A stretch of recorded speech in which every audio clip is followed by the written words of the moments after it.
sini gue Andin. Kali ini gue akan kasih tahu kalian mengenai apa itu media baru. Nah, sebelumnya kalian sadar nggak sih kalau kita belakangan ini sering banget berhadapan dengan media baru? Contohnya seperti sosial media Instagram, Facebook, X, atau bahkan LinkedIn. Ya wajar sih ya, karena media-media tersebut juga memungkinkan kita untuk saling berinteraksi dan berintegrasi dimanapun, kapanpun.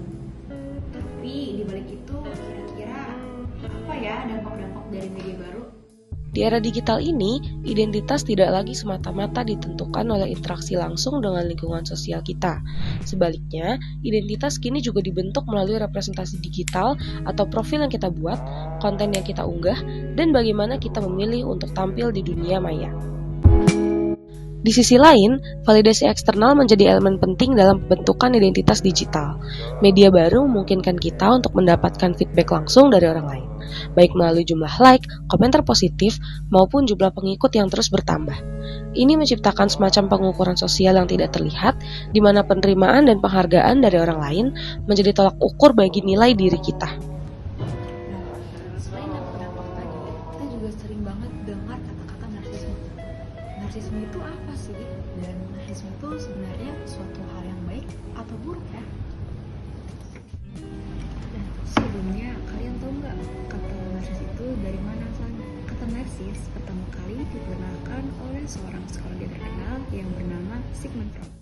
Freud dalam mengenalkan konsep narsisme mengambil salah satu tokoh dari mitologi Yunani, yaitu Narsisus, di mana dalam mitos tersebut, Narsisus digambarkan sebagai seseorang yang dikutuk untuk mencintai bayangannya sendiri. Suatu hari, saat Narsisus sedang melihat dan memuja bayangannya sendiri di dalam air, tidak sengaja ia mengulurkan tangan ke dalam kolam dan membuatnya tenggelam.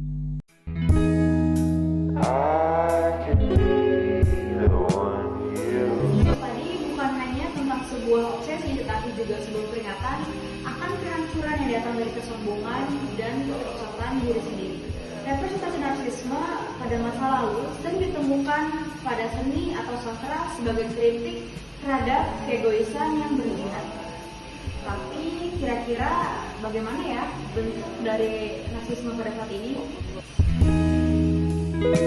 Narsisme dalam era media baru telah melahirkan fenomena baru berupa budaya selfie, di mana sebuah tindakan sesederhana mengambil foto diri kini menjadi salah satu cara utama untuk mengekspresikan diri, mencari perhatian, dan menunjukkan eksistensi di dunia maya. Dalam setiap jepretan, ada cerita yang ingin disampaikan, ada citra yang ingin dipamerkan, dan seringkali ada keinginan untuk mendapat pengakuan. Guys, media baru juga nyatanya mendorong perilaku narsisme yang tidak kita sadari berdampak pada fenomena baru yang disebut dengan flexing. Simpelnya, mungkin kalian sering lihat ya orang-orang di sosial media yang kerap memamerkan hartanya atau bahkan mencapai hidupnya. Nah, orang tersebut seringkali kita sebut dengan flexing. Tujuannya untuk mendapat simpati atau validasi dari orang lain. Di sisi lain, budaya flexing atau memamerkan gaya hidup di media sosial menjadi cerminan dari narsisisme modern. Barang mewah, liburan ke tempat eksotis, atau makan di restoran mahal seringkali menjadi konten yang dibagikan untuk menunjukkan status sosial.